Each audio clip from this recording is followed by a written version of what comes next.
Hi guys, I'm your classmate Rachel Maurer, and I'm here to talk to you about national cinema and transnational film. This week in class we're watching Crouching Tiger, Hidden Dragon. My understanding of transnational film is that it's a film that is collaborated on by many different countries within, as in regards to funding, actors, directors, writers, etc. And it appeals to a large audience from all over the world, including like America, European, Asian, Indian markets, African markets as well. So it's just very appealing to lots of different places, and it's been worked on by people from many different backgrounds. As for national cinema that is promoted within transnational film, my understanding is that the transnational film that's very appealing to a wide range of audience focuses on one culture in particular.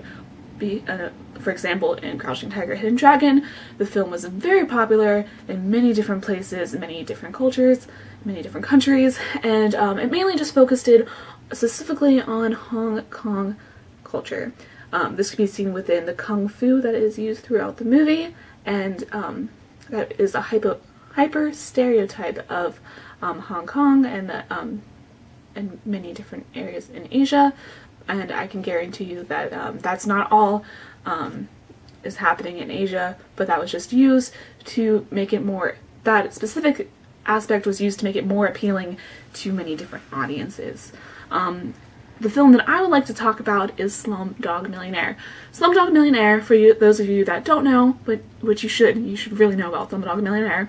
It came out in 2008. It was directed by Danny Boyle and Loveleen Tandem. Danny Boyle is from the UK, and Loveleen, I believe, is also from the UK, but she does have Indian descent. It's mainly a collaboration between the UK and India. There's mainly Indian actors and actresses, but there's also some big British names on there as well, such as Dev Patel, he is British, and Frida Pinto, who is the female lead Ladika, she is from Mumbai, and I do believe she's fairly popular in Indian and Bollywood. But I digress. So it was a collaboration between two countries mainly, and it did very popular pretty much in, I know 3 markets for sure. It was very popular in America. It won it was nominated for 10 Academy Awards in the 81st Academy Awards, but and it won 8 of those. So it pretty much cleaned house. A movie had not done that well in the Academy Awards since Titanic, which was roughly 10 years previous to that. So that's extremely well. Clearly it did well in America. It also did very well in Britain. It was I think it grossed pretty high in the box office. Lots of pounds. A lot of pounds. Opening weekend it was 1.8 million pounds, which is a lot of pounds. A lot of pounds.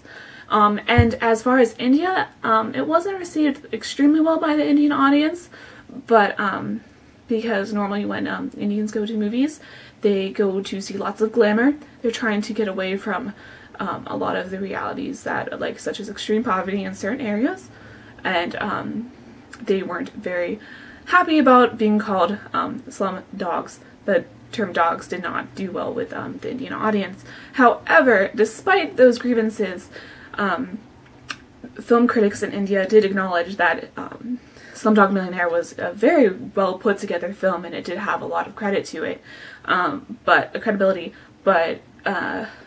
and it was the 4th largest Hollywood film to do. It was the 4th largest Hollywood film in India that has been released in India. So that is a big deal, because Bollywood films pretty much do the best. If it's not made in Bollywood, it's pretty much doesn't do well in India. So for a Hollywood film to do well in India, that's a big deal. So 4th largest is still pretty high up there. But the point being is that it promoted Indian culture the Dharavi slum, which was the main was the slum that was the movie was based on, was really proud of all of their children and that were actors and actresses and all of the people from their slums that were in this movie. They were very proud to be represented and shown, and they're very proud of where they live in general. So they were proud of the movie regardless, and they were happy to be shown and showcased, and they were happy for the people, their people that were in the film. So it did promote a sense of pride for that community, and I would say that that was the culture that was being shown and that was being showcased. It did also include a lot of aspects from Bollywood style movies, even though it wasn't a Bollywood film. For example, there were some times where there was just songs. At the end during the credits, there was a little Bollywood number.